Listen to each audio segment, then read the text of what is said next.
Ftehim ġdid bejn l-anzjanità attiva u kura fil-komunità flimkien mal-Kunsill Lokali ta' San Pawlu il-Baħar se jwassal biex aktar anzjani jresqu lejn iċ-ċentri ta' matul il-jum u jibqgħu attivi. Fid-dawl il-lokalità ta' San Pawlu il-Baħar hija kbira b'bosta żoni fosthom il-Qawra u Biġibba, l-anzjanità attiva se tibda tkopri parti mill-ispejjeż tat-trasport li jwassal l-anzjani għal ċentri ta' matul il-jum tal-anzjani li jinsab bis-swit il-Kunsill.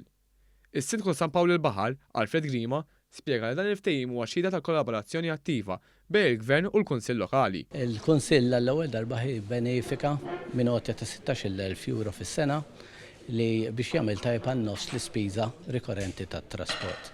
Ovvjament da jgħin lilna bħala Kunsill li dawn l-istess fondi jiġu investiti fl-aħjar mod għall-istess residenti tagħna.